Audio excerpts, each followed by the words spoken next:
Oh, G Funky Boxing. Welcome back, guys. If you're new to the channel, subscribe, hit the like button, hit the notification bell. Joined by my co-host for this evening, 97 Ruff from Leaving in the Ring, and our special guest tonight, sports lawyer and manager. And we're going to give him a big hand right now, Kurt Emhoff. Esquire, also advisor. Let's not leave out advisor as well. Among a lot of other different hats that he does carry. That's why Kurt's shoulders are so massive, so big.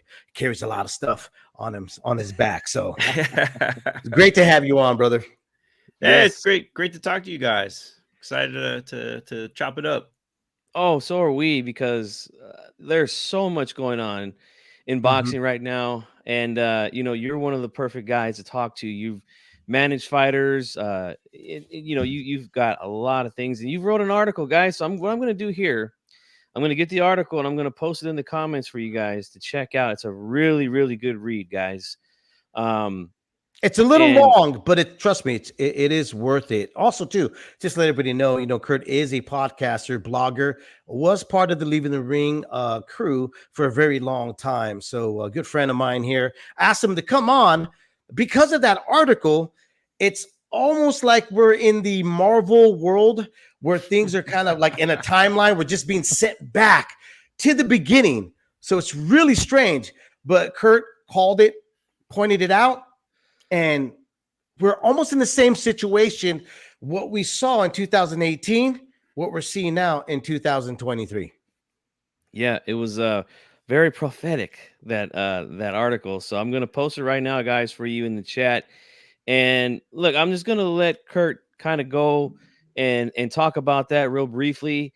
Talk about his idea for well, I'll let him explain it. So go ahead. Well, the Kurt, boxing union, the boxing union, why it's needed at this point. Even at the time when you wrote the article, you were pointing out there is a need for the boxing union, and also there's a need of fixing a lot of stuff. I'll give you my brief thought really quick, Kurt, reading the article and stuff, and why I believe that we're almost in the same position of where when Golden Boy and Al Heyman separated. Al Heyman, obviously, he went off and he made other deals with Fox S1, Showtime, and he tried to saturate the market because he was saying, look, let me bring the numbers in, which you pointed out in your article. And once I do that, sponsorships will line up. Well, that didn't happen. But we're also, and the reason I'm bringing that up, because now we're hearing the same type of business plan. We're hearing Amazon, we're hearing Apple TV, Netflix, Peacock. My question to you is that if it didn't work in 2018, will it work again? Can it work? Did we fix all the kinks? Did we learn our lesson, or are we in the same position? I mean, it's worse now. Yes, it is. I mean, back in 2018, I mean, when I wrote the article, that was kind of, as Steven Espinoza would say, it was peak boxing, because you had so much money in the sport. Like, you had PBC had two networks. They had Fox and they had Showtime, and Fox, FS1 as well. Really three networks. And then you also had, ESPN had just done the deal with Top Rank. With Top Rank, and right. Golden Boy at the time hadn't landed anywhere. They, HBO had just, I wrote it because, there were a lot of things going on. And what I found was really ironic was there was some sort of like Fox radio telecast where they're talking about, HBO had just left the business. Like you said, it's like deja vu all over again. Showtime just left the business. But when HBO left the business, the Fox guys were saying, "Oh, it's another nail in the coffin of boxing," and all that. I'm like, right. It's so ironic, because Fox literally just did a deal. The network you guys are doing this radio show on, Fox literally just did this big deal with PBC to bring boxing back to free TV. But yeah, I mean, it started before that, 2015. When the PBC was formed, Heyman got all that money from the hedge fund and right. did all the time buys, which, turned out to be You know, it was a lot of wasted time and money. But what he did when he did those time buys was, I mean, in ESPN's Burke Magnus, the guy who did the deal with Top Rank, basically said that what he, you know, it opened a lot of TV execs' eyes, because they thought that boxing was dead. They thought that only old men watched it. And then they got to see when Heyman put on really good fights, that people in the, you know, in the millions tuned in. You know, 2-3 million people would tune in to, like, you know, Thurman Porter and you know, Thurman Garcia. Those fights did over like 2 million, averaged over 2 million. Yeah, viewers. Thurman Porter did 2.1 million. Garcia Lamont Peterson 2 million. Garcia versus Guerrero 3 million. I mean, those are really great numbers. Yeah, you know, it's just one of those things. It's like, you know, can you sustain those type of numbers? If you can sustain those type of numbers, you're going to get a big TV deal like WWE gets. You know, Right. I mean, it's hundreds of millions of dollars. But the problem is, when you have, you know, the sport so divided and segmented, you know, none of these guys can do that consistently. They can't put on great fights. So, you know, my idea in the article was, okay, now we've got all of these networks involved, and DAZN had just done the deal with Matchroom, and they had just done the deal with the World Boxing Super Series, and and Golden Boy signed on soon after. But you had all this money in the sport, and it, you know, I just felt that was the time. It's like, okay, great, you've all got these TV deals, but they're not going to work out if you stay divided. Like, you need to coordinate. You need to, like, form the promoters, the stakeholders in the sport needed to form some sort of association or league, you know, if for the most limited purpose, just to do the World Boxing Super Series type tournaments. Like, do one on each network each year, you know, so that you're guaranteed the best fighting the best, really good programming, like every other sport. You know, like golf has their Grand Slam tournaments, the US Open, the Masters, and those things do, like, you know, in the tens of millions of viewers. Yes. You know, and tennis, same thing. The US Open, Wimbledon, you know, they have big events. But boxing doesn't do that. Boxing is just harem scarum. Oh, hey, you know, this year was supposed to be a great year, right? We got like 3 big pay-per-view fights that did okay, right? But where did they lead? You know, what happens now? You know, who's Crawford going to fight? Like, the fights aren't leading to fights. It's just random. There's no schedule. There's no set schedule every year where you have, you know, like, okay, I know that the lightweights are going to fight this year. The 4 best lightweights or the 8 best lightweights in the world are going to fight. It's going to be great. You know, let's look at the independent ratings to see who's the top 8 guys. You know, it's like, boxing could do that. It's not like rocket science. It's not science fiction to think that it can happen. You know, it just takes 3 or 4 of the most powerful stakeholders to sit down and work it out. It's not that hard. It's crazy that you say that, because boxing is almost on a live on month base. You know, let's make enough to pay the rent. Yeah, rent by rent. And it's crazy because there is a format, but because we can't get all the promoters to go in sync and go like, hey, we can create something really good. I you know, you've always been beating this drum, and I've always watched you on X, you know, X now, Twitter. And I'll see fans that go like, well, what has it created? What, you know, what stars have came out of the World Series? And I'm like, dude, I mean, Inoue, Usyk, you know, even Progress is Taylor. You know, I mean, these are guys that came out of that tournament that it took them to do that, where it saw like Top Rank go like, scratch their head and go, hey, wait a minute, we might have international stars here. Let me jump on the ride with these guys. That's what these type of tournaments do. I'm just so surprised how we haven't figured this out. You know, going back to 2015 and 2013, it's a trial and error. But are we still on the trial and error? Well, you know, I mean, let's just take PBC. You know, I mean, you know, I was doing a little research, you know, thinking about this, and, you know, every once in a while I do this. I go to the transnational boxing ratings because they're the one true media poll that is independent. You know, I mean, I respect the hell out of Dougie Fisher and Ring Magazine, but they're owned by Golden Boy, so they're compromised. They're compromised. I mean, I know that they really try and, you know, stay neutral and all that, but come on, man, you're owned by Golden Boy. You just immediately have a conflict of interest. Yes. So I like the transnational boxing ratings. So you look at who the power players are in the sport. Who has the most fighters in the ratings? So PBC has 38 fighters in the ratings, right? Yes. Matchroom has 26. Top Rank has 19, and no one else has more than 10. Like Boxer, believe it or not, has 7.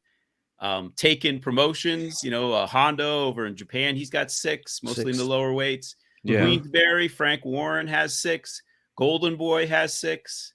Believe it or not, Manny Pacquiao Promotions, and they you know, obviously share a lot of fighters with PBC.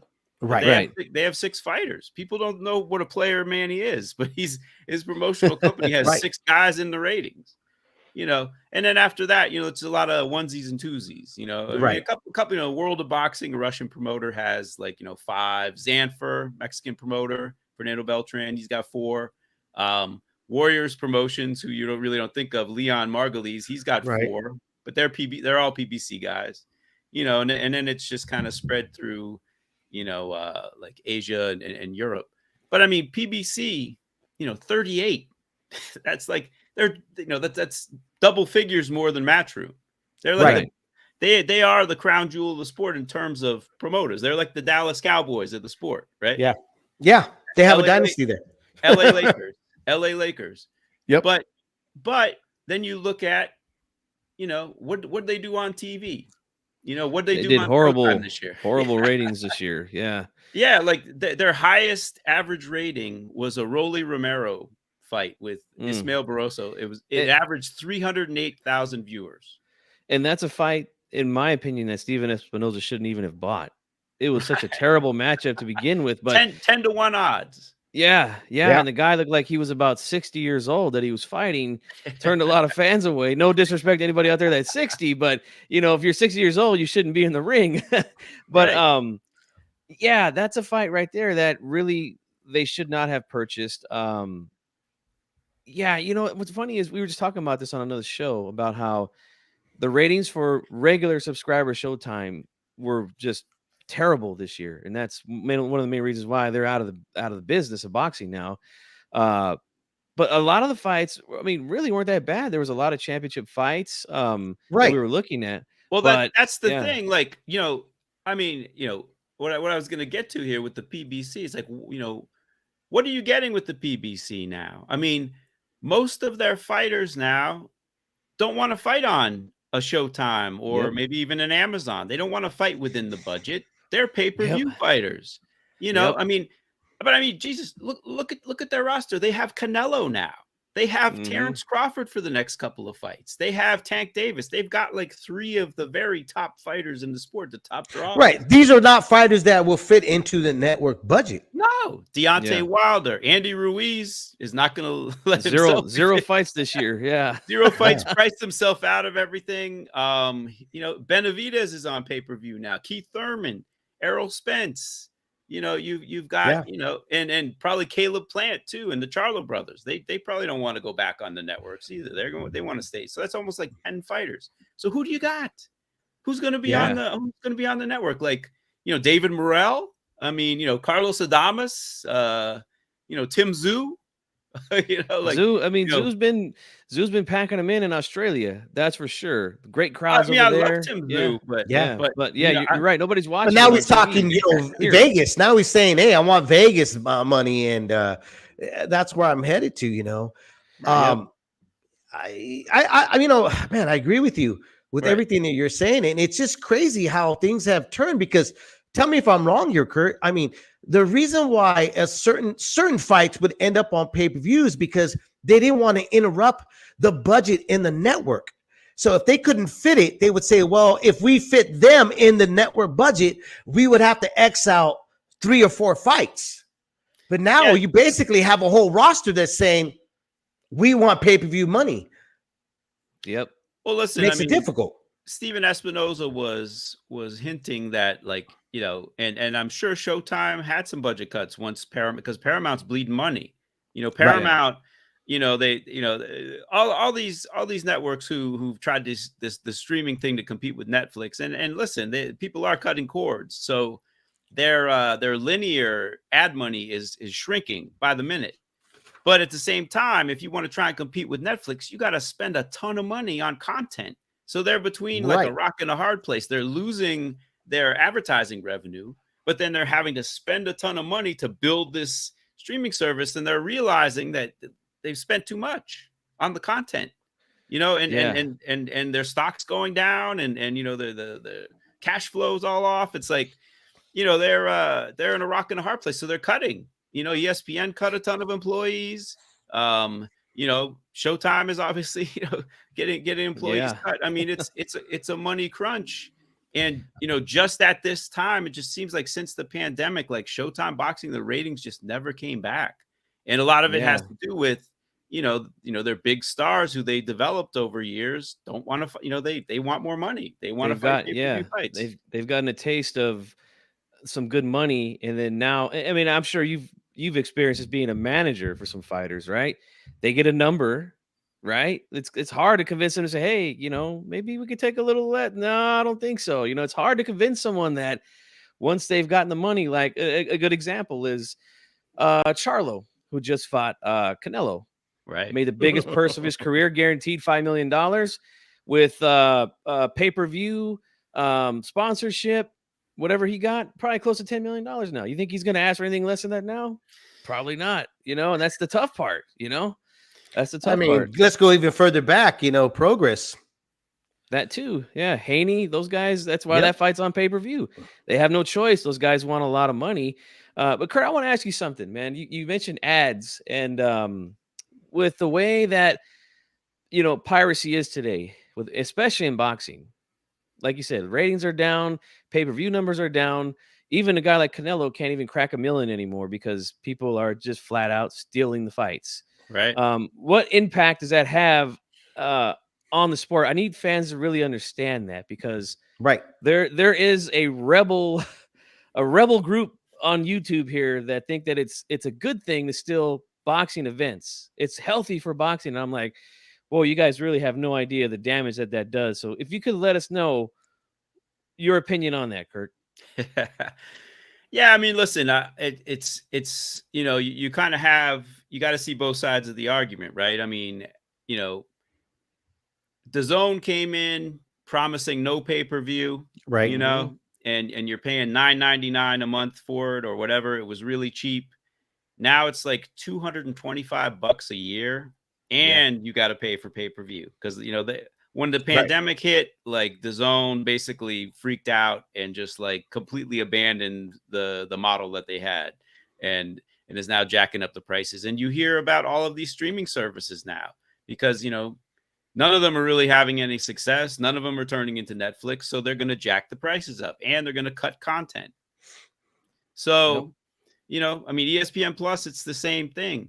So if you're a boxing fan, you know, like we all are, and you got to pay a truckload to get DAZN, and you know, Showtime is, you know, you're paying for a subscription to Showtime, and you know, in fairness to Showtime, you know, because I did a little analysis of the odds for all of the fights on TV, from like January to October, and you know, at least, you know, PBC, okay, their stars weren't fighting on there, but like the odds were averaged around 6-1. In fact, the worst fight that they put on, a 10-1 fight between Fundora and Mendoza, ended up being an upset. Great So knockout yeah, of the year, possibly. Yeah. kudos to Steven Espinoza, Al Heyman, and the matchmakers at Heyman Sports. You know, I mean, they tried to put on, you know, okay, we don't have the big names, but we're going to try and put on more even fights. I mean, you Right.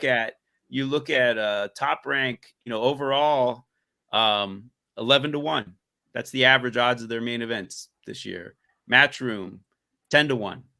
You know, Golden Boy, 15-1.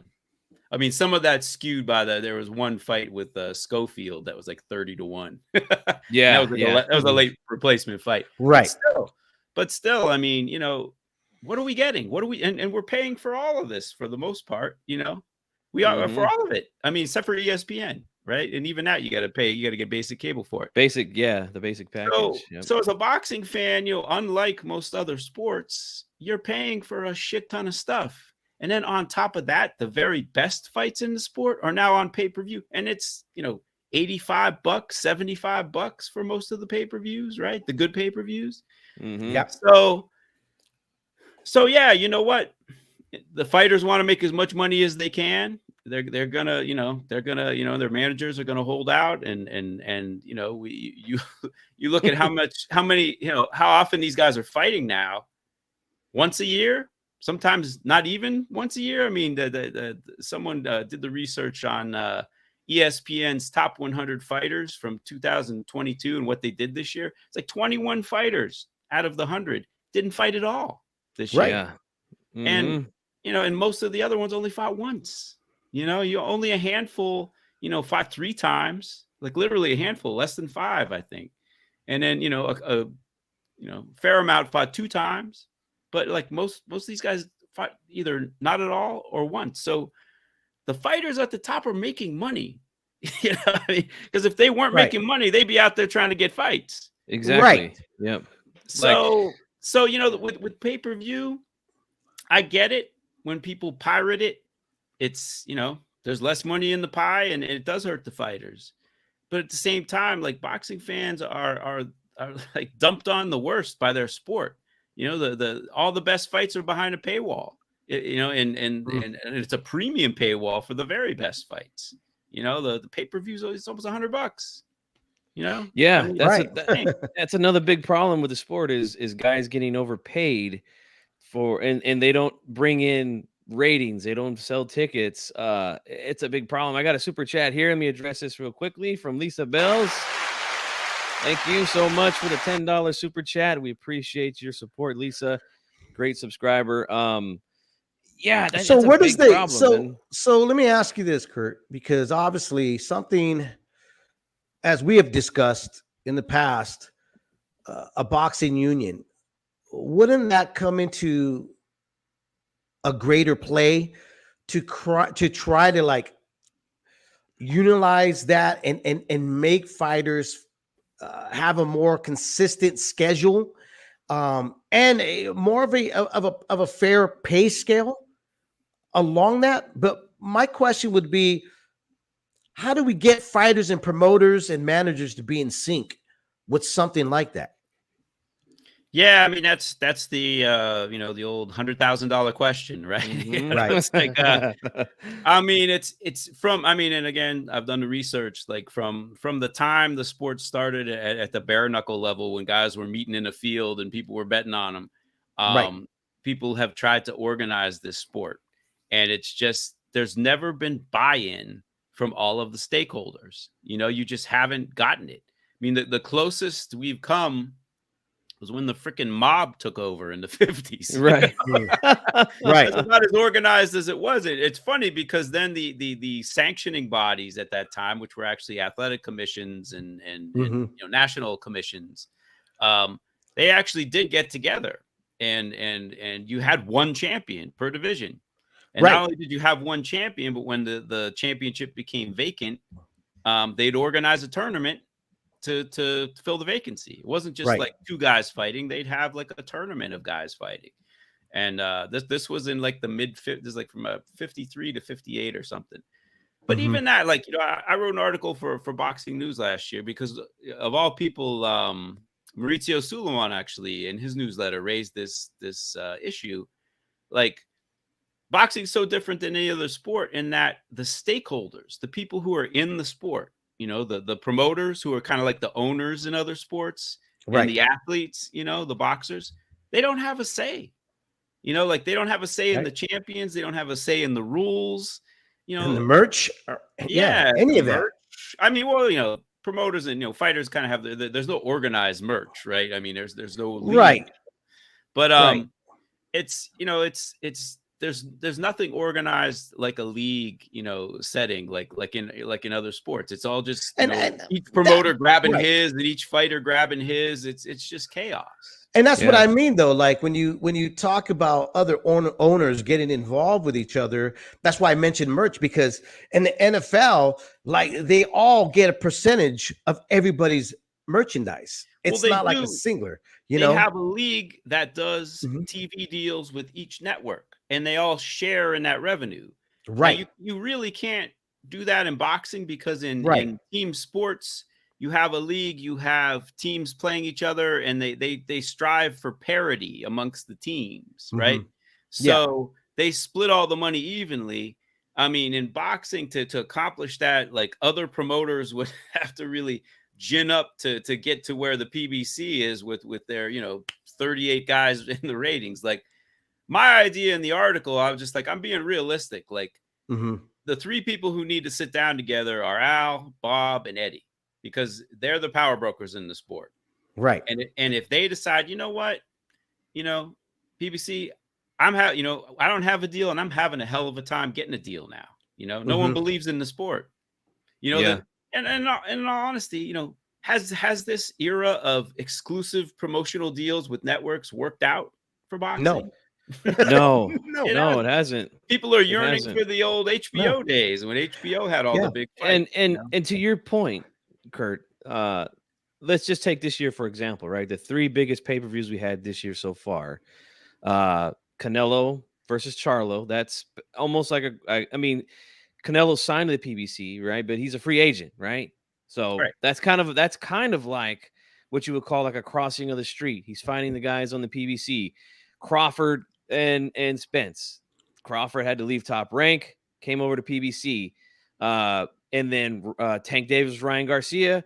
Tank, a PBC guy. Ryan's a Golden Boy fighter. So all the biggest fights this year were basically like a cross promotion type thing. And they made a killing. All of those pay-per-views did well. So yeah, it does make sense that these guys got to start working together. That's the kind of. But let's not forget. Let's not forget, G Funky. How about the guys that are coming through the back door? The YouTube influencers. You got the Jake Pauls of the world now talking to Netflix, and bringing on the crossover stream, or crossover influencer matches, and they're doing great numbers too. I mean, fantastic numbers. Those fans are actually buying their entertainment. I mean, is this a wake up call for the old guard of boxing heads to go like, hey, we don't like this. We need to do something about this. Maybe we should work together? Or does the stubbornness just take us down even further into the rabbit hole where we keep our blindfolds on and we never realize that we're allowing guys that don't belong in the same ground, supposedly, into the house that we've invented, that we built? Yeah, I mean, it's, again, you kind of have, like, you hold it in two hands, right? Because I mean, it's great. These guys are bringing a different audience to the sport, right? Right. Yeah. And in all honesty, I think boxing should consider itself very lucky because, Jake Paul could have decided to do like, pickleball or cornhole, something more white, more up his alley. But like skateboarding. Skateboarding. There you go. That's probably better, more like YouTuber-ish, right? Yeah, right. I'm talking about old man stuff with the pickleball and all that shit. But like, listen, the fact that he chose boxing, we should be really, I applaud it. And I applaud it. Kurt, it is a little disconcerting that he's actually doing more buys than like fighters who would absolutely beat the living shit out of him. And it's not even close, right? And I mean, he hasn't even beaten a professional boxer yet, right? No, he's only fought one. He's only fought one so far. Man, he lost to Tommy Fury. Yeah, he was not very good. Yeah, and that did great. Was Tommy Fury a professional fighter? I thought he was a model. Yeah. Oh, he's both. He's both. Yeah. Look, I'll say this too, right? Talking about getting these guys to fight, the pay-per-view guys, like we talked about a little bit earlier. Jake Paul is exclusively a pay-per-view guy.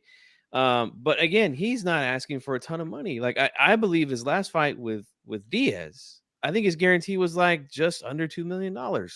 Mm. Diaz took home at the well, I should say take home, but his guarantee was $500,000, and that place was sold out. It did tremendous in the pay-per-view buys. So yeah, everybody wins. And he's not asking for a crazy amount of money like both Crawford and Spence did, 10 million apiece. Then they have to make that thing a success in order for people to make money. And I'm glad that it did, but that's another good thing that Paul's actually doing for the business is that he's not asking to break the bank when he fights, and he brings in a good amount of money. Yeah, listen, I mean, I've got no complaints about Jake Paul. What I really appreciate about him is that he's taken on people with his promotional company. Right. He's got some prospects. He's putting them on the zone. He's giving them work. He's got Amanda Serrano, New York fighter. Who's toiled in obscurity for the most part, and really helped to help her shine and put a little more spotlight on her. So.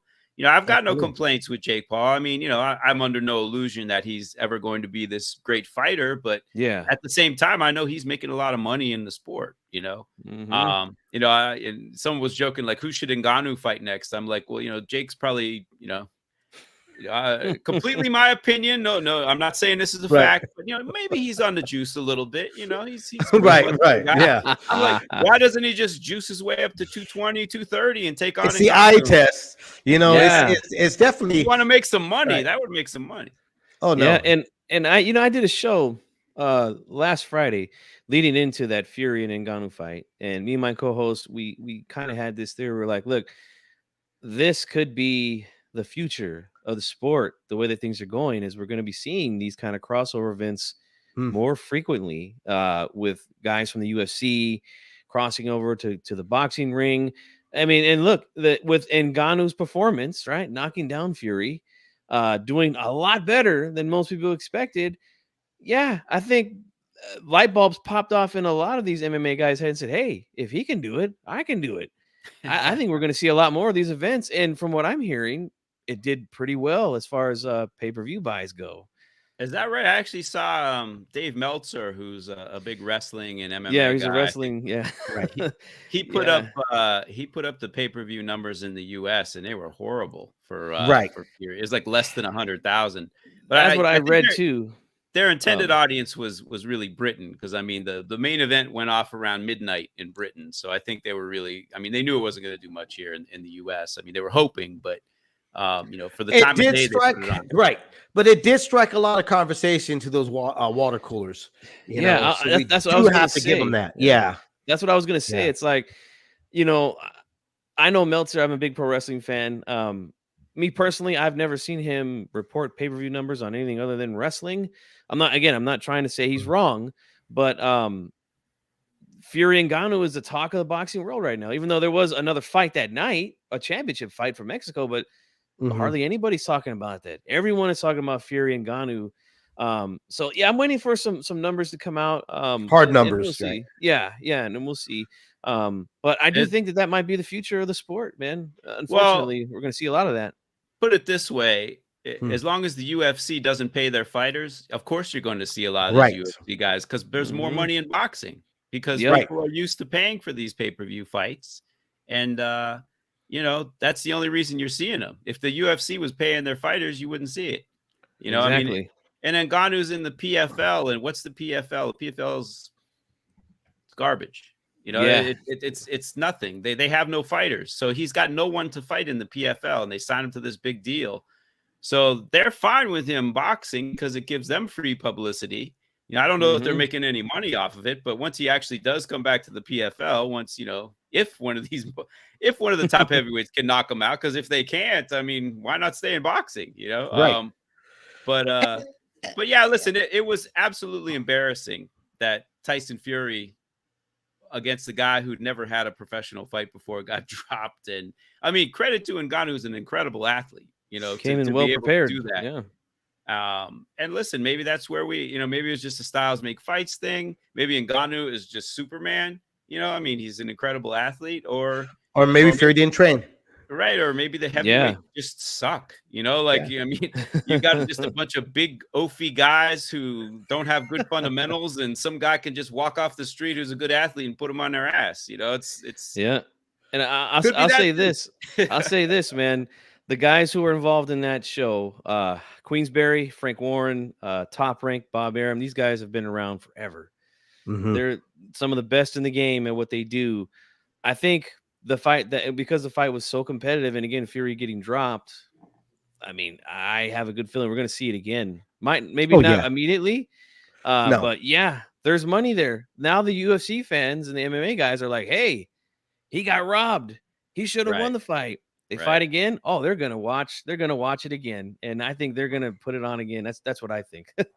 Yeah, I think it'll be interesting to see. I mean, because both Wilder's people have reached out to Ngannou, and Eddie Hearn is Hmm. talking it up. Like they're licking their chops. They want some of that. Um, Yeah. Mostly, You I blame them? mean, No. not at No. all. And No. Right. they kind of feel like he got lucky and caught Fury, just surprised Fury. Fury was not at all ready for that type of fight. Thought he was just going to walk in and knock this guy out in a round or two, Hmm. and was completely shocked that the guy could box a little bit, stayed on his back foot, stayed patient, didn't get wild, and also was like looking to counter, and did it really Yeah. effectively. Yeah. He sure And did. and you got to give kudos to that kid Jake Paul. He tapped into a market that he saw he could fit in. He's making great money with it, and Showtime tried to get in bed with that. They originally had marked up a deal with the kid, and the kid now went out for the zone and stuff. And here's another thing that I would like to point out with Jake Paul. He keeps saying the UFC needs a union. Their fighters need to get paid more and more. Notice that he's not saying that about boxing. Well, I mean, I think when Crawford and Garcia, basically when Showtime bit the dust, Mhm. they tweeted out like, "Wow, we need to do something about this. We need to get together and this and that and this and that." Nothing's gonna happen, I don't think. But Right, Jake Paul responded to that. He's like, listen, look me up. Let's do it. right. I'm all in. Let's go. Um, I mean, people have tried to do this. The problem with a union, especially a union as opposed to a fighters association, Mhm. like they try to organize unions. Like when I first got into the big time part of the sport, maybe early 2000s, and you had some pretty heavy hitting people from the national, the Teamsters and all that trying to get in, and they realized because there's no structure in the sport, not like the other leagues where you have a league and the players are basically employees, so they could form a union, you could have a collective bargaining agreement. You don't have that Mhm. in boxing. So they're Yeah. just Right. like, what are we going to do? Make a union of top rank fighters and then a union of like, matchroom fighters? That's kind of how you'd have to do it because there's no league. Now if you Right. form some sort of now you look at other sports, you look at golf, you look at tennis, where the top players didn't like what was going on, didn't like, there was only really, three or four big tournaments, and that was it. And it was just really random. And you had club pros playing in these tournaments. So, the golfers and the tennis players were just like, listen, we need an elite tour of just us. We're going to organize it. We're going to get some sponsors. We're still going to play the big Grand Slam stuff, but we want to organize our own tour and break away from the club pros and all that. Right. And they did that. So, with a fighters, you can't do unions because there's no league. But I think Yeah. if the top fighters decided to get together and organize something, but it's like, okay, so what would, like John Nash, who I've had on my podcast a couple times, is a big union guy, a big, he's an Right. MMA, he writes for Bloody Elbow, really Elbows. great guy. Yeah. He's a really good guy. And Yeah. yeah, we've had this discussion a couple times. He's saying, with both MMA and boxing, that the fighters need to form an association, to Right. that could represent them in negotiations, or if there was a lawsuit, like let's say some promoters breaking the Ali Act, then they could come in on behalf of the fighter and fund the lawsuit, this and that. That's great, but there has to be organization on both sides.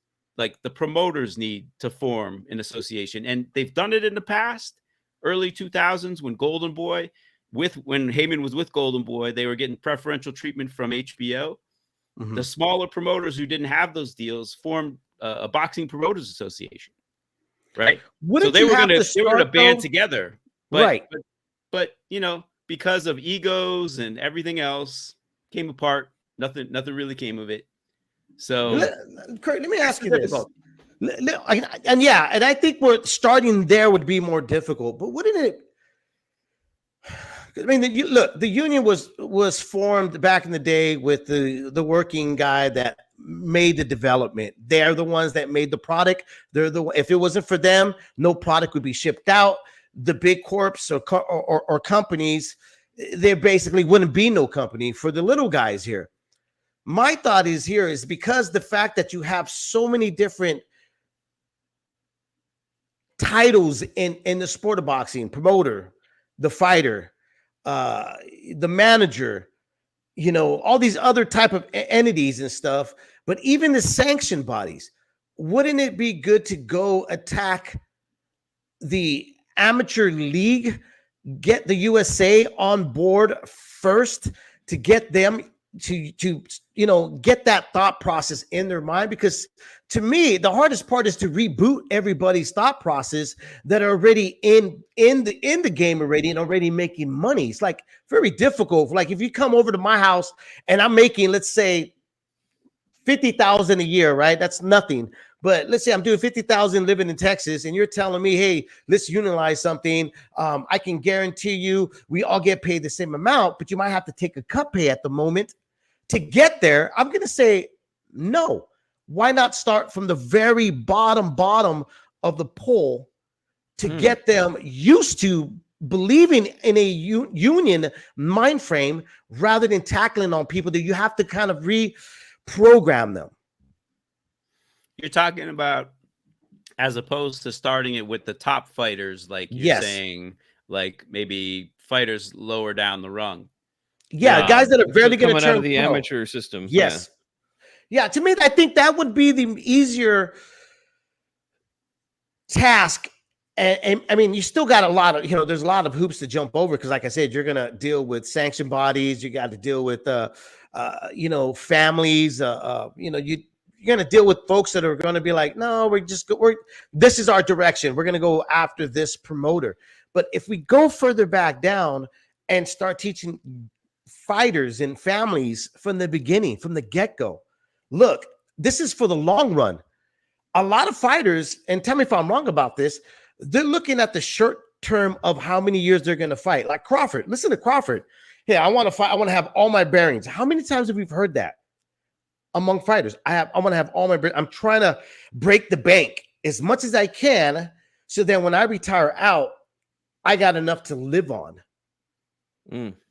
Yeah, it's interesting. Just the structure of boxing is just such an it's so hard to deal with it because there's nothing organized. I mean, I was just over at a conference on boxing and the law over in London, and we were talking about this, and no one had I asked like the top lawyers over there, like and many of them had represented athletes in other sports, and let me tell you, they were just like, they come to boxing and they're just shocked. They're like, there's players association in soccer and these other things that, give, players turning pro, basic information, like, how to, form a corporation, do this, get this insurance, get that, like there's an association that kind of has like a how to, as soon as they turn pro, it's organized. And they said coming into boxing, there's just no structure at all with that. And they're just like, in other sports, you have a pyramid, right? You have like the bottom, and then it kind of all pyramids up to the top where you have the very top, right? And there's levels to it. And even over here, you in baseball, you have the minor leagues, you have AAA, you have AAA, AA, A ball, and you have the major leagues up here. Boxing is just very unique in that, on the same boxing card, you'll see the very top, and then you'll see like AAA, AA, and A ball, right? Like, it's all lumped. And sometimes not even that. There's like literally guys that just walk through the door and go like, okay, get in. You know, you got a Right, license, you right. got a driver license, perfect. Here's some shorts, some socks, get in the ring. So like organizing like a one size fits all type organization. I mean, it's just there's such a disparate thing, between the top and the guys fighting on club shows making $100 a round and guys Yep. having a $10 million guarantee. They have very different interests. In baseball, the minor league players just formed a union. They didn't have one. It was only at the major league level. All right. So now minor league players have a union and they fought for better conditions and so on. So, it's John Nash's idea was that the speaking to sanctioning bodies and all that, like if you're really going to try and, like in a perfect world type stuff, like the fighters should organize and form their own sanctioning body. Right. He didn't really talk about what the structure of that would be, how you would do the ratings or whatever. But he's looking at other sports. He's looking at tennis. That's what tennis did. That's what golf did. They formed their own league. But you look at those sports and everyone's at the table in terms of governance. Like the tournament directors, they have, and these sports have like business people from outside of the sport on the board making decisions. But it's like you got players on who have seats on the board. You have the tournament directors, and you have like outside business interests, who are just looking out for the business end of it. Right. That's how I would, like in a perfect world, at the top level, the major leagues of boxing, with the Eddie and Al and Bob, like right. In a perfect world, you would have them sitting at the table. You'd have player representatives at the table, maybe manager representatives at the table. Although in other sports, managers and agents, they don't have a seat at the table. It's just the owners and the players, right? Right. Yeah. The go-betweens, they have to fend for themselves. But that's how in a perfect world, that's how I would see it. And you would use an independent ratings, for the top level stuff, and again, read my article, the tournaments. That's what I think, at the very least, boxing should be doing is tournaments every year. But I think that's how, if you want to organize this thing, that's how it's got to be. It's got to be fighters have a seat at the table and, the owners, the promoters. And that's the thing, like forming a union and all that stuff too. I mean, all these guys, are under contract. It's different than golf and tennis. Like they didn't have, contracts with promoters, exclusive contracts, or with managers in the case of Heyman Sports and Al Heyman. So you really have to like do a patchwork thing, take things from different sports because boxing's just its own, it's a different model. Yeah. So It's you very have to tough. come up with a very original model. Yeah. And it is, it's very tough. But my thing is you come at it if you want to like, really come at this thing or do something major, you just have to come at it with the mindset of what problems do we want to solve, right? What problems do we want to solve? We want the best to fight the best. We're sick of the fucking 4 champions. I mean, it really sucks. Like, back in the day, you had one champion and he stayed in that division and defended the titles. Now, because you got to unify 4 titles, by the time these guys unify, they want to get the fuck out of the division. It's like, and every guy you see who unified the title moved up, right? I mean, most of the time, Crawford and Newey. Taylor didn't, but then he stayed too long and got beat. But well, even injuries and so forth. There's like delays to see those things. I mean, that's why Showtime never did. They did the bantamweight tournament. They did the Super 6 tournament. But I remember talking to them. They were like, man, we're going through hell with all the shit. Even with the promoters, like, this is ridiculous. It's taking too long. We're missing opportunities. Even the World Boxing Super Series, I mean, I think, it's great to have an 8-man tournament because it's more inclusive and it's kind of more exciting and you build to the final. Right. But with boxing, like you said, with injuries and everything, it's just like, I don't know. I think just do like college football does. Again, a little patchwork. You take a little from each sport that you think could work. I think you take the top 4 in each division every year. Fight. Yeah, at least the champions. That's 3 dates. You got 2 semifinals and a final to get people revved up about it. Yeah, and we used to get those sometimes with Don King cards. I remember there was a middleweight The tournament middleweight. that Hey, Hopkins heavyweight and tournament. Trinidad. Yeah, I remember Mike those Tyson things. won the heavyweight tournament, if you remember. I mean, I remember getting Yeah. into a little Twitter beef or a little discussion. Some guys like, "Oh, you can't do tournaments. Look at the heavyweights. You could never do a heavyweight tournament." I'm like, "Oh, really?" You know, didn't Mike Tyson, Yeah. like the biggest star of the last 40 years, didn't he come out of a tournament that HBO put together as a heavyweight? Yes. Yes, he did. Yeah. And So and many people also forget that. It's so weird. Go ahead. I'm and sorry, also G. You another can tough do a thing. tournament with any division. Any Oh division. yeah. It Oh works in yeah. boxing. It's from the start of Yep. boxing, they've had tournaments. So it's like when people say you can't do it, it's just horseshit. Sorry for the Yeah, language. and also the tough thing with the four belt era that we're in right now and undisputed. And we've had 6 undisputed champions in the last 2 years Which is a good in thing. boxing, which is good. But at the same time, now that fighter who's done his job, unified all the belts, now he's got to pay a sanctioning fee for each one of those belts. And you see, that's another problem that we run into. And that's why a lot of guys, like you say, they either say, well, I'm moving up, I'm vacating all the belts, or in like a Josh Taylor's case, well, I'll just keep one belt and the ring magazine, which I don't even have to pay a sanctioning fee for, but that's recognized as the lineal belt. And I'll just roll with that. He I think he said himself, I can't afford all these sanctioning fees or all these belts. I Right. don't get paid as much as some of these guys do. Like, hey, take them. 12%. It's 12% off the top of Yeah, your purse. that's That's before you pay your manager and And your trainer and yeah. cut uh-huh. man, conditioner.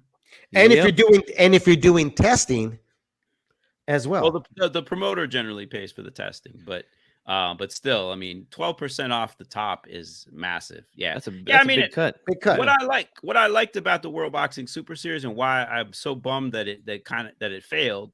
And one of the reasons it failed was, of course, there wasn't buy-in. It's traditionally in boxing, you just can't get everybody to buy in.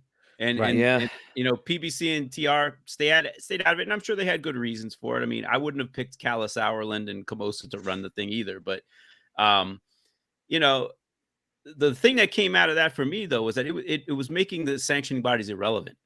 It didn't matter if Right. all the titles were in there. Like the guy who came out of the tournament was the best fighter in the division. Mhm. And as far as I was concerned, that's the champion. If you didn't get into that tournament, you don't deserve to be called champion. Like you got Right. to stick your nose in there. You got to get your hands dirty. You got to fight the best. If you don't want to do Yep. that, you just a belt holder. You're not a champion to me. That's a big problem too. Yeah, man. I want to say this. I was just down in Los Angeles a couple weeks ago. I helped build that card up, the Santillan and Rocha, which actually was a fantastic card. All those fights are really, really good.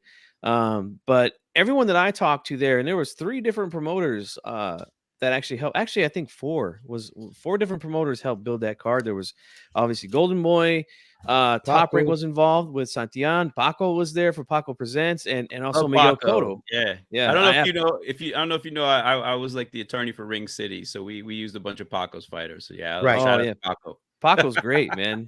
Paco's great. But yeah, everybody was like, yeah, Oscar, he's been saying he wants to make the best fights, and that means promoters have to work together. Yeah, he's been making an effort. I got to give him that. And everyone over there on that side that I talked to that weekend was like, yeah, we're all on board here because, again, with the collapse of Showtime boxing, saying, hey, we're out of the boxing business, that hurts everyone, man. And a lot of fans don't understand that. And some of them are actually celebrating that. And I'm like, guys, what the hell is wrong with you? Like, Well, I spoke with Paco about that too, who just had a Showbox card back in April that I was at. And he's like, dude, this is not good, especially for someone like me, And I said, I know. Speak on that a little bit, Kurt. Yeah. that's it. Yeah. I mean, let's talk about the collapse of Showtime. Yeah. I mean, Right. it bummed, I mean, I had good friends, listen, I work remotely now as an attorney, but my office is on like 50th and Broadway in Manhattan. And in our office building is Showtime. Like Steven Espinosa is literally like a elevator bank away from me. So I would, when I did my podcast, I went to just,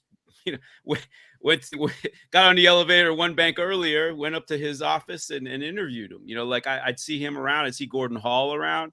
So, I knew these guys and Gordon Hall and Steven. I can't think of 2 people who are better suited to program boxing, who cared about it more. very intelligent guys who took a great approach to it. And the fact that we're losing that just fucking sucks, man. It really Yes. does. Like, and Steve Farhood, who I've known, since the 90s, one of the best to ever do it. Al Bernstein, like, Raul Marquez, and Oh, like you're saying, Showbox. Yeah. Like Showbox. in this siloed era where, you've got the 3 big promoters or 4 big promoters or 5, whoever, taking everything and cutting off the little guys. The little guys have no dates. All they had was Showbox, and Showbox has been brilliant for so long, since 2000, over 20 years. And and to take that away from the second tier, and I mean, I'm not casting aspersions, but you guys aren't as big as, like I said, you go through the transnational boxing ratings, you can see who the power players are. And, right. But there are a ton of guys who have, onesies and twosies and threesies and fours. They got 4 guys, three guys in the ratings. They got a couple guys, and they need to put them somewhere, and they don't want to give them away to the big guys. And the big guys are just sucking them all up. I mean, look at Lou DiBella. Lou DiBella was a major promoter at one point in time. And now it's like, if he wants to do anything with his fighters, he's got to like cut Top Rank in. Cambosis there, Stephen Shaw, Jalalov. I mean, I don't even know, like, I think Conwell was like one of the best prospects he had, and he had to basically just let him go. He couldn't do he couldn't do anything with him. So, and I think Jalalov is now a Top Rank fighter, if I'm not mistaken. Yeah. Had to let him go. Yeah, but no, dude, another great point you hit, and this is something that I try to get across from boxing fans, because I'm the kind of fan that, I go to the club shows. I get credentialed. I go to the club shows. I interview the fighters here in my region. And a program like Showbox going away now, it's impossible, literally impossible, to cultivate the next stars, right? Which is basically what that show is all about. It was called Showbox, The Next Generation. These guys are right on the cusp of becoming possible contenders. You cannot cultivate a star without TV dates. And the fact that that's gone now, yes, it hurts boxing. It hurts everyone, guys. You need to understand that. Kurt is absolutely right. Yeah, it's like, for the second tier guys, for anyone other than the guys who have the big TV deals, it's just murder out there right now. Like Pro Box is really the only one who's doing it. And right. I don't know how they're surviving, because Gary Jonas is a rich guy, because I mean, they're not making any money off that. I mean, I don't know how they are, if they are, but and they put on great cards too. Yeah, they're doing like $1 for subscription or something like that. Yeah, I don't even think they do that anymore. I think they just it's just off of YouTube now. But here's another thing that, again, this is, reading the article, and this is what kind of got me going, like, fuck, holy shit. And the articles in the chat, guys, is pinned. Go ahead, Dave. I just want to let everybody know that. The thing that got me was, like, I was like, holy shit, dude. We are really in the cuffs of being a dying sport, because Al Heyman had a great idea. It was like, look, let me grab as many networks I can. Fox, Bounce, FS1, Showtime, and let me just throw a bunch of cards on there, and then build the numbers, and then the sponsorships, advertisement will come. And then you just slowly saw the trickle down that people were just dropping. NBC and all them started dropping the sport. Spike TV, all those. Yeah, Spike, they just dropped it completely, right? My thing is that we're in the same position. What have we done and changed? There's people that are like excited. Oh, we're going to see it on Peacock. We're going to see it on Amazon. We're going to see it on Netflix. Okay. Will we? Will we? Yeah. And if we do, for how long? Yeah. It's crazy, because, before Showtime was, we got the news about Showtime. Yeah. Like, Bloody Elbow, I read because there's great writers there. And I wish we had, writers like that in boxing. But one of the chief writers over there was just like, boxing is kicking MMA's ass this year. Why? Right. Because there was like 3 massive pay-per-views that got people juiced about the sport, got people talking about it, and they were done. And PBC's got, I mean, they're you want some potato chips, they're Lay's, man. They got the bag. They've got Canelo, they've got Crawford, they've got Tank, they got the biggest draws in the sport. And then what happens? These guys, the crown jewel of the sport, the guys who are rocking boxing that's kicking MMA's ass this year, they lose their TV deal because they're doing shit ratings on Showtime, And, well, mostly because Paramount just bleeding money and they need to blame somebody. They need to cut some people. But I mean, Right. listen, if they were doing million views per broadcast, they wouldn't have cut Showtime Sports. Right. Yeah, you can't justify the budget for When a you're doing program that's under yeah. 300,000 views, Yep. viewers for pretty much every broadcast except one. I Yeah. mean, and you look back and like the last time they did at least like 700, that was like when, and again, I'm trusting like some internet TV rating thing. Maybe I'm off with this, whoever, who's out there who knows this stuff can maybe correct me, and I don't mind being corrected. But the last one that I could find that really did great ratings on Showtime was Charlo Harrison rematch, and that was like a really good fight, right? That was like It a was. fight you want to was see a with a star Yeah. fighter, It was Charlo. a fantastic fight. Yeah. And Right. yeah, that's one thing I noticed too down at the Forum in Inglewood a couple weekends ago. And I was mentioning this. I stayed with some family while I was down there, and the Thursday that I first got there was Thursday Night Football was on Amazon Prime, right? And we watched the second half of that game, and it was New Orleans versus Jacksonville in the what's it called, the Mercedes Dome now, I think, something like that, New Orleans. And I talked to my uncle. I was telling him, I was like, hey, I want you to look at the digital boards that are all around that stadium right now, and they're all lit up. I mean, tons of sponsorships all around that place. I told Marco, I said, hey, when we go to the fights on Saturday, let's see how many sponsors are at the fight on Saturday. We got there, and Kurt, I'm not even lying to you, man. To my surprise, it was less than I even thought. It was one. That's it. Oof. BetOnline.com. That was it.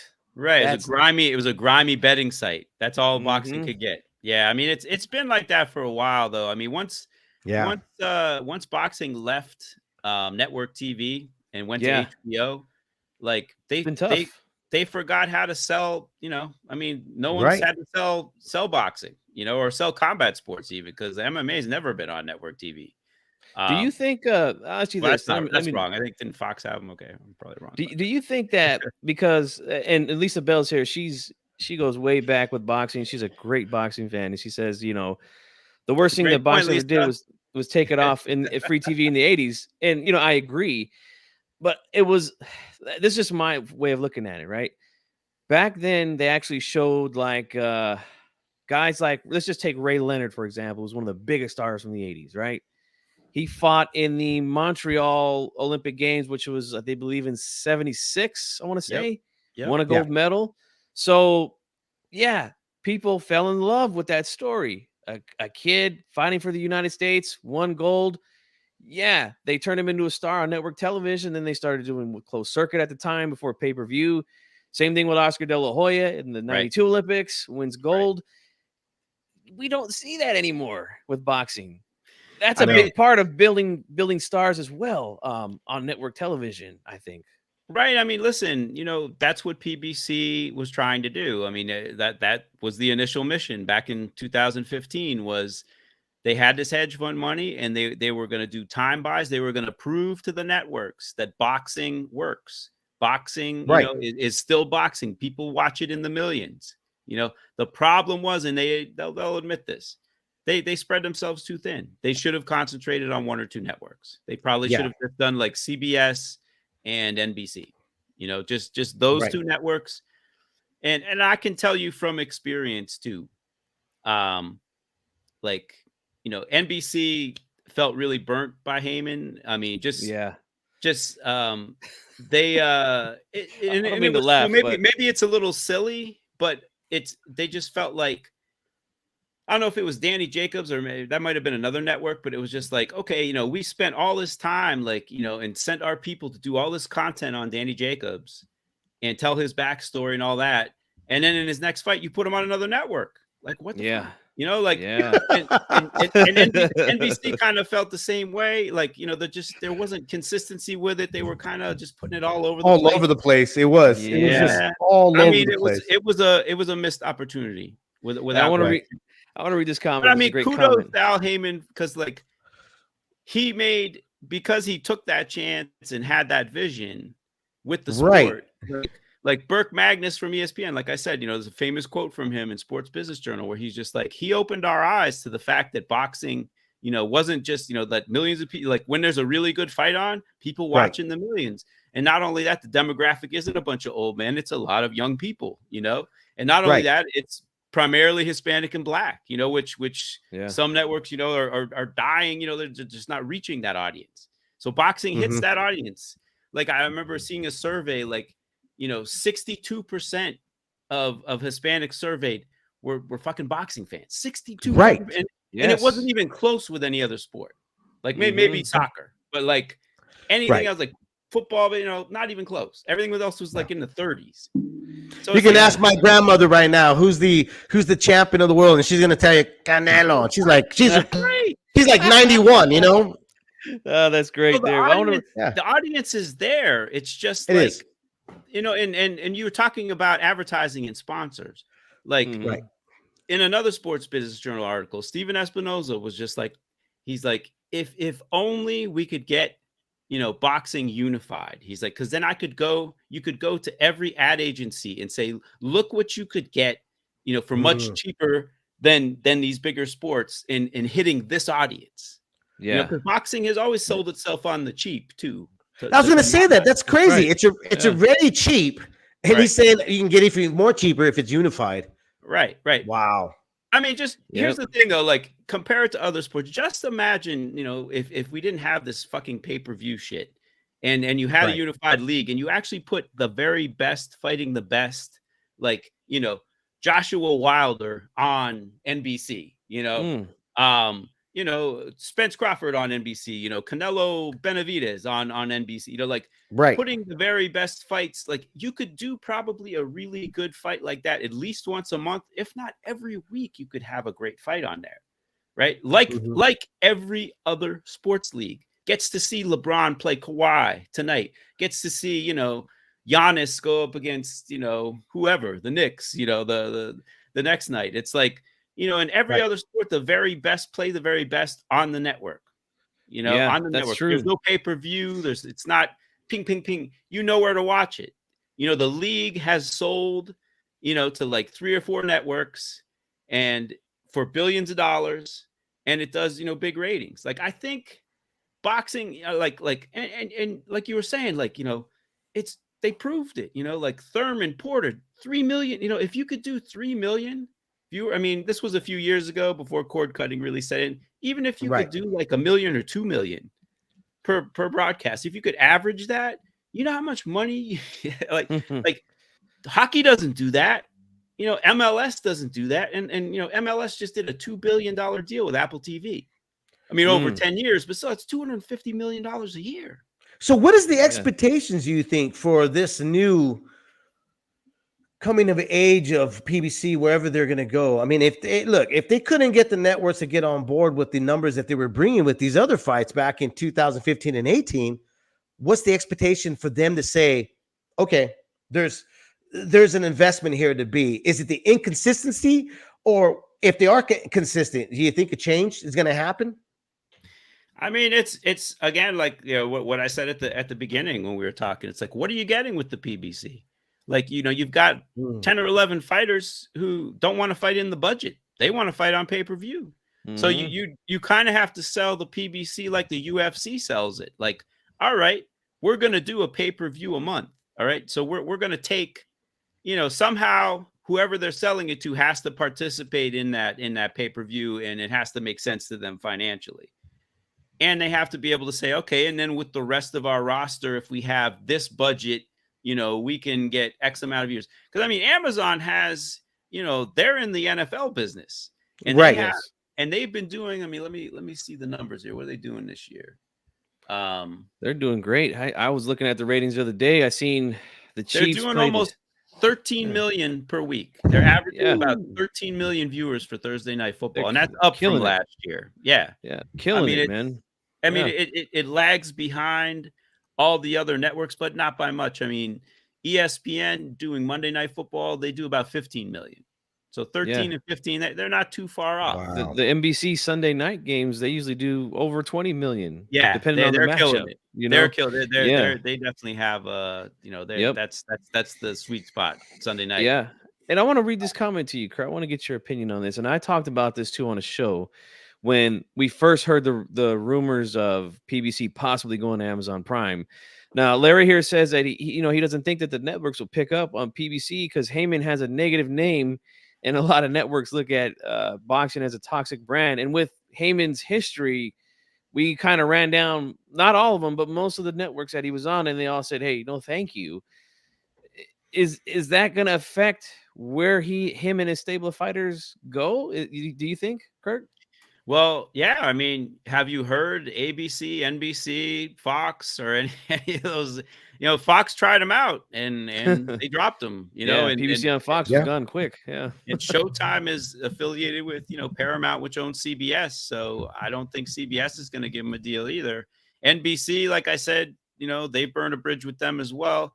ABC hasn't been in boxing I mean, they have ESPN obviously, and they have Top Rank over there. So, I haven't heard.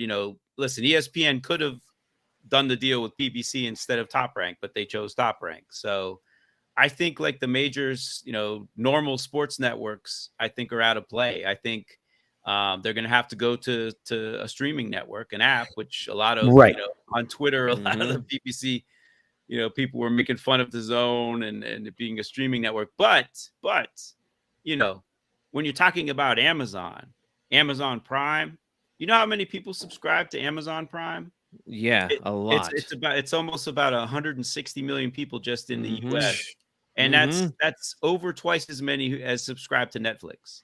So and Paramount Plus, I think, is like 70 million. So yeah, they're like doubling those on the networks. They dwarf everything else. So and they're clearly dabbling in sports. I mean, when you go NFL, you got to pay a pretty penny. I mean, I think it's like it's one. And if we got on those networks, we should be kissing their feet because in reality, they don't need boxing.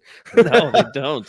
They don't. Yeah, I mean, that's the thing. It's like it's such a mixed play, right? Because you see even, listen, PBC did 3 pay-per-views this year that all did, over 600,000 buys, one that did over 1 million buys. So they show, the audience isn't dead. And that's with all of the piracy and all that stuff. So, and I think, again, to what we were talking about a little bit earlier, the one that did the most, Tank versus Ryan, the demographic, in my opinion, you could disagree with this, Kurt, or not, is different than the diehards or the hardcore fans like us. Because there was a lot of hardcore fans that were like, why is this on pay-per-view? These guys aren't even champions. There's no belt on the line. There's no reason it should be on pay-per-view. But yet Ryan's resume was real thin going into that fight, for sure. Yeah, and people questioned Tank as well. But look, did fantastic numbers because it hit a different demographic. And same thing with this Fury and Ngannou fight. So yeah, man, I think in other sports too. I haven't watched the NBA in about 4 years because I've just been doing strictly boxing. But I seen this year they're doing an in-season tournament, which I really don't understand. But they're trying different things, Twitter boxing nerds who get on my ass about tournaments. Look at the NBA is doing an in-season tournament.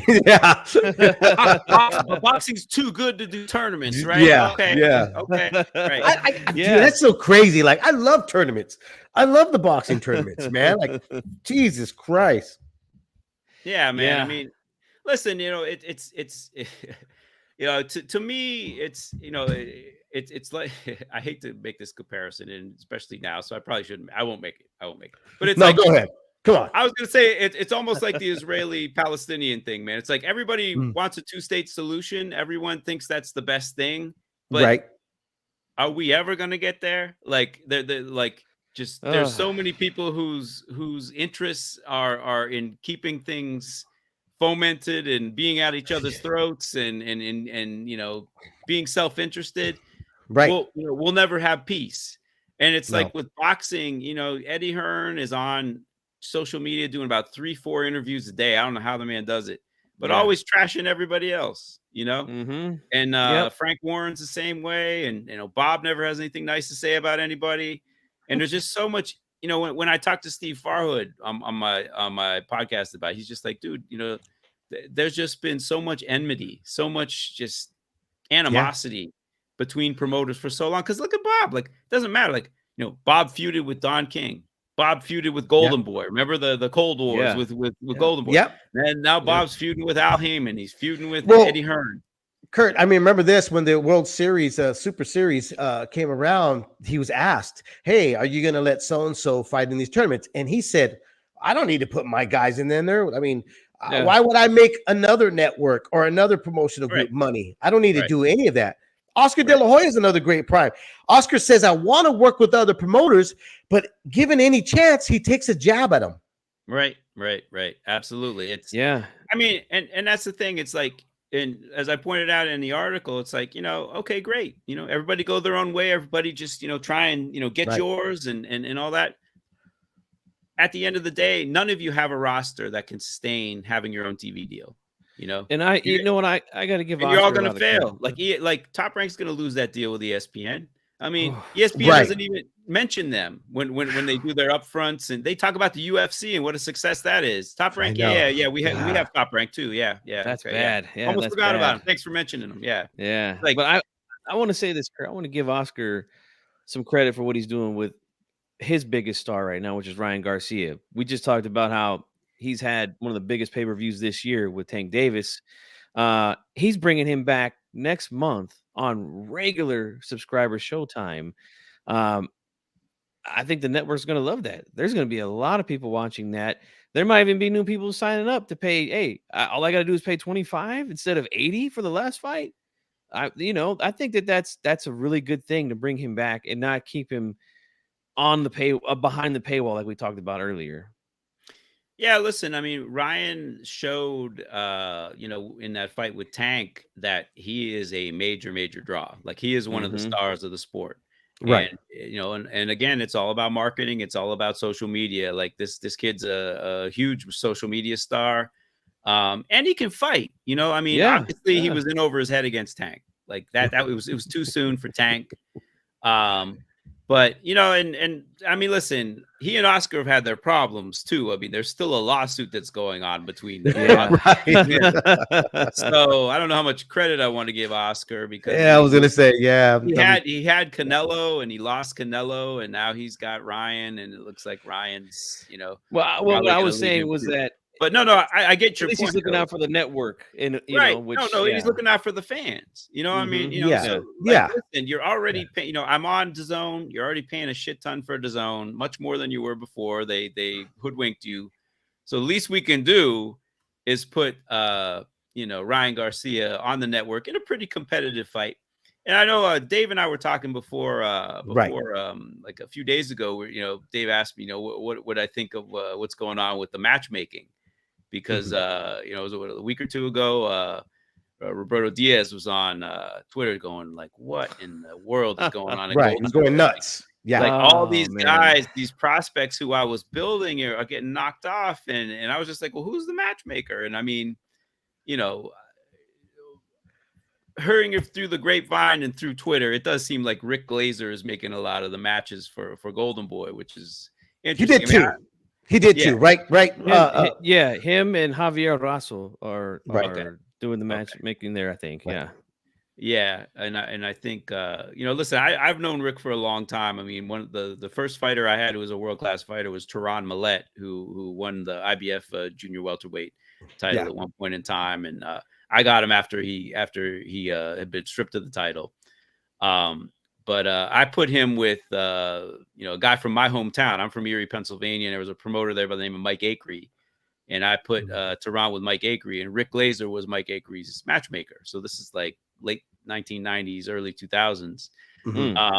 So that's when Rick was a matchmaker, and he's done, some matchmaking for Don King and this and that. But the thing is, I don't think he's an actual, I mean, maybe it's different now, maybe because he committed that felony a long time ago. But he couldn't get licensed as anything by boxing commissions, or he was very paranoid about it because he had this. I think it's a felony conviction. I haven't really looked into it, but I know it's a conviction he had for. He was a used car salesman, which anyone who looks at his tweets shouldn't be surprised about. And he was rolling back the mileage on odometers, and he got caught. And I don't know, there was some racketeering and some other charges. Right. I don't know if he pled out. I don't know what happened, but somehow he's got something on his record that it makes it difficult for him to get licensed. So he can sign fighters as an advisor, but he can't be a manager. He can't be a matchmaker. And that. So I think that's what it. But Rick does know the sport. He's really annoying to a lot of people on social media because he's got that used car salesman brashness and likes to get attention and just, insults a lot of people. But yeah, I mean, listen, he knows the sport. He does. But the Rocha fight, that was an own goal. That was an F up, man. Like when you have the number one contender in the world, you keep him away from anybody. I mean, listen, as a boxing fan, I think that's great. They matched them even. He got beat. Right. He pays your money, he takes your chances. But as a promotional company, that's a kick in the balls. No, I remember watching Lou DiBella in New York, like when one of his matchmakers got a prospect knocked off, and he screamed at that guy in front of everybody, made the guy cry. Like that, like I'm just like, that's what Oscar should be doing right now. You need to be putting the fear of God and whoever made that match. I don't blame Roberto Diaz for saying WTF, because it's like that was that. At the same time, though, I've had Roberto, who's a great guy. I've had him on numerous times, spoken to him. Yeah, I've spoken with him before too. Right, yeah. and I know I've talked to him like, hey. Remember this. Let's go back in the beginning.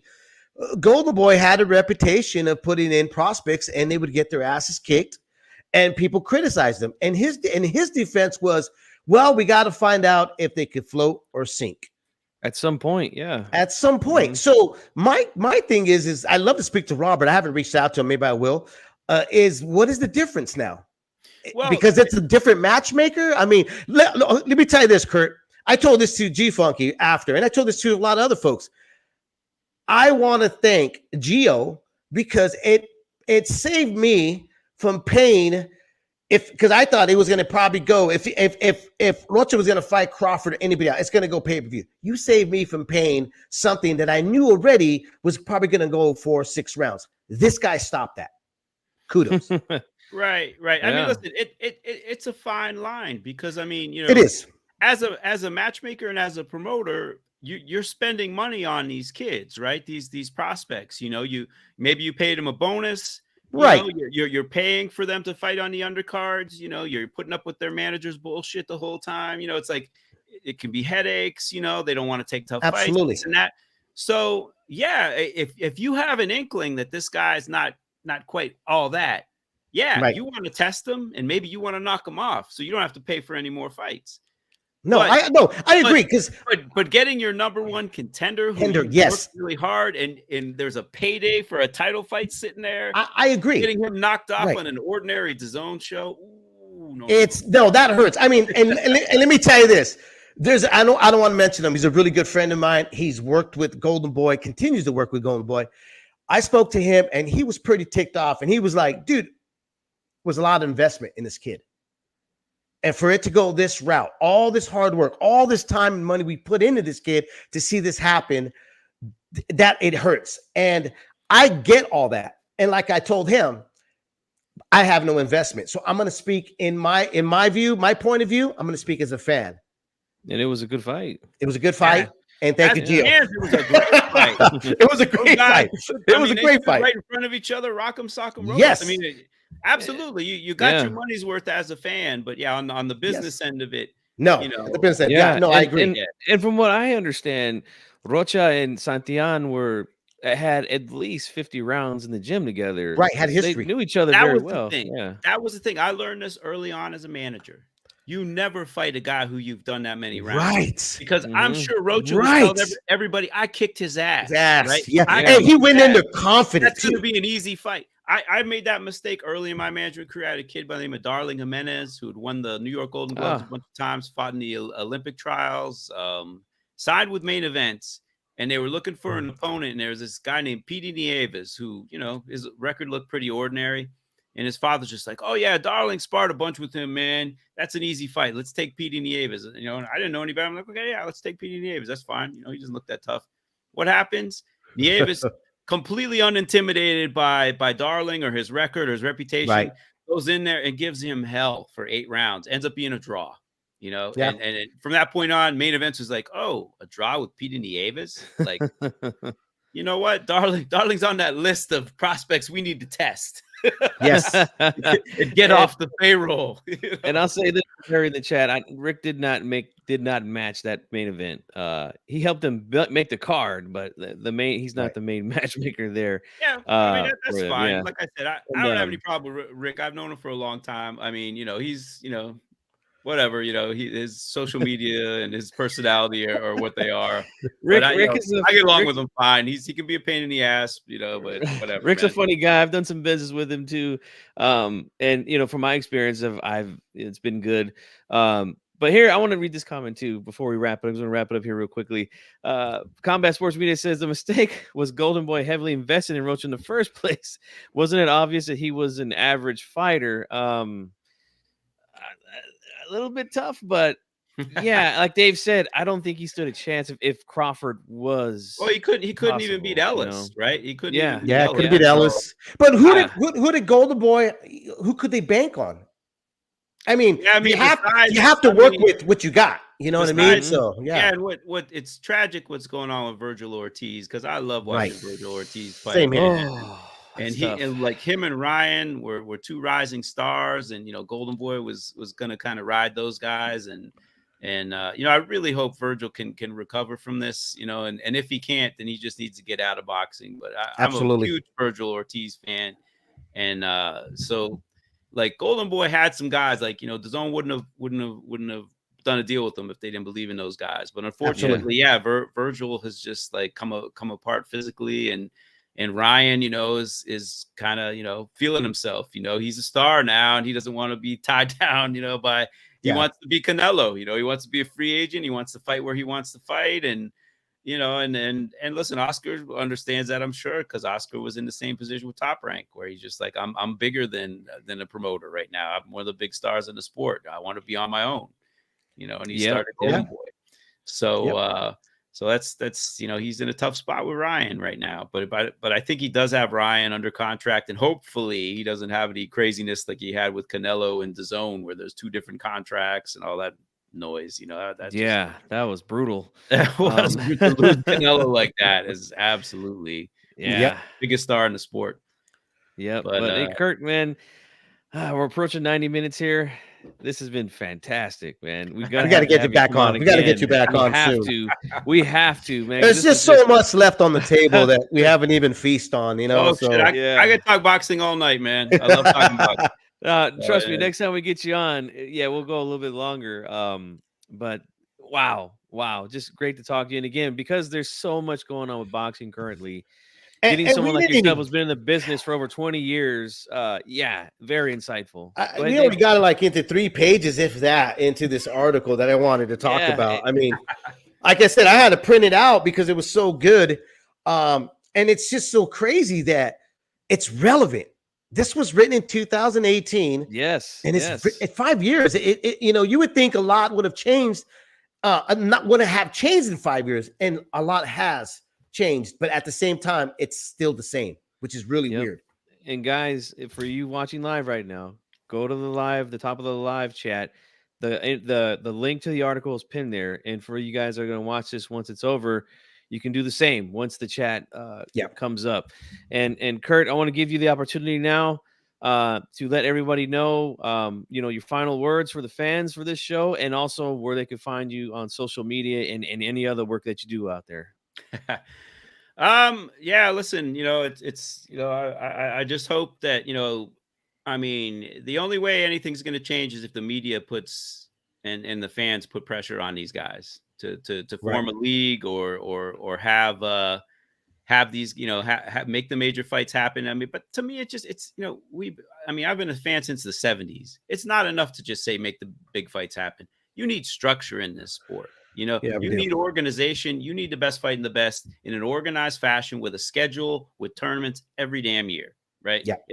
Because, only every other major sport does it. You know, like only boxing's the ugly stepchild that doesn't do it. You know, so it's more than time for it to happen. So, But nowadays, I hope to get the podcast back going again. I mean, I stopped podcasting because I joined Ring City and I felt it was a conflict of interest. If I'm going to speak my mind, I want to speak my mind freely. And if I'm doing business with everybody in the sport, I can't speak my mind freely. That's why I quit the podcast. Yeah. But nowadays, I'm advising a few people, but I'm not, I could definitely get the podcast rolling again. But mostly I talk boxing when I have the time outside of my law practice on I think it's boxing_ESQ. It's at boxing_ESQ. So yes. Boxing Esquire on Twitter or X, whatever it's called now. That's where I talk boxing, like Facebook and all that. Facebook's for my family. I don't really talk boxing much on there, and Instagram I'm barely on. So yeah, I heard it's going to change. X is going to turn into just talking shit. Yeah, the app formerly known as Twitter, now called X. Yeah, now called just talk shit. That Musk was like, I'm not going to buy this because of all the bots that are on here. Now, man, anytime I make a comment, the first person like is a bot. All these new bots as friends. And someone said, you know why there's all these bots on there? Because it makes it look like there's a bunch of activity going on, right? He loves bots now. Who knew, right? Jesus. Oh boy. This has been fantastic. And again, guys, read the article. I mean, Kurt is almost like we'll put it on our social media for sure. Yeah, Kurt is almost like a prophet with some of the things he said in that article 5 years ago. There it is. Yeah, I like it. So for our guy Kurt and my co-host 97 Rough from Leave It in the Ring, this is G Funky Boxing. We are out of here. We'll see you guys on the next one. Have a good night. Peace.